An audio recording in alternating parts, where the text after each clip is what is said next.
जय श्री कृष्णा। गाज के डोरे की कहानी।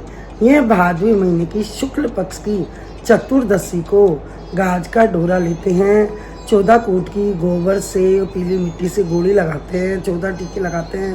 बीच में गणेश जी की स्थापना करके और गेहूं के आके रखकर गणेश जी की पूजा करके गाज का डोरा चढ़ाते हैं। रोट और लपटा हलवा जो भी बनाते हैं उसका भोग लगाते हैं और गाज माता की कहानी सुनते हैं। इसको औरतें बड़े श्रद्धा भाव से करती है। उनकी सब मनोकामना भगवान अनंत भगवान पूरी करते हैं। गाज माता उनके बच्चों की रक्षा करती है और घर में खूब भंडार भरे रहते हैं। इसकी कहानी इस प्रकार है। एक राजा रानी थे, उनके कोई संतान नहीं थी। वह बहुत दुखी थे। एक दिन रानी ने विचार किया कि मैंने गाज का डोरा कभी नहीं लिया। उसने गाज माता से प्रार्थना करी, हे गाज माता, मेरे संतान होगी तब से मैं गाज का डोरा लूँगी, वह हलवे की कढ़ाई करूँगी। उसके 9वें महीने बेटा हो गया। राजा रानी बहुत खुश थे। बच्चा बड़ा हो गया। रानी बात भूल गई। अब भादवी महीने की शुक्ल पक्ष की 14 को गाज माता बुढ़िया का वेश धरकर गांव में घूम रही थी और बोल रही थी, गाज ले लो, गाज ले लो।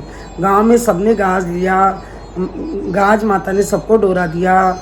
गाज माता राजा के महल में रानी से कहलवाया कि गाज का डोरा ले लो। रानी जी ने सोचा कि सोने के हार में डोरा बांधूंगी तो अच्छा नहीं लगेगा और रोट लपटा खाऊंगी तो बच्चे का पेट में दर्द हो जाएगा। रानी ने नौकरों को मना कर दिया। गाज माता को बुरा लगा कि संकल्प करके ये भूल गई है, तो गाज माता ने उसके बच्चे कंवर की जीभ निकाल कर ले गई। राजा के कंवर की जीभ निकाल के ले गई। अब बच्चा जोर जोर से रोने लगा। सबने चुप करवाया लेकिन चुप नहीं हुआ। डॉक्टर, वैद्य सभी ने देखा लेकिन बालक चुप नहीं हुआ।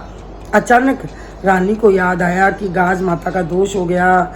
बच्चे के गले में देखा तो जीभ नहीं थी। रानी घबरा गई और नौकरों को भेजा कि जो बुढ़िया आई थी उसे ढूंढ कर लाओ। नौकर बुढ़िया को ढूंढने गए लेकिन बुढ़िया गांव के बाहर बैठी थी, नहीं आई। खूब बोला नौकरों ने कि चलो, लेकिन नहीं गई। रानी ने खुद आकर गाज माता के पांव पकड़े और माफ़ी मांगी और कहा कि मैंने गाज का डोरा नहीं लिया। आप मुझे डोरा दो। गाज माता की कढ़ाई करूँगी, भोग लगाऊंगी, रोट और हलवा खाऊंगी, मुझे माफ़ कर दो। बच्चे की जीभ वापस लगा दो। रानी ने डोरा गले में बांधा और जो संकल्प लिया था उसे पूरा किया। गाज माता खुश होकर बच्चे की जीभ वापस लगाई और कंवर चुप हो गया और सब खुश हो गए। राजा रानी ने व्रत किया, उद्यापन किया।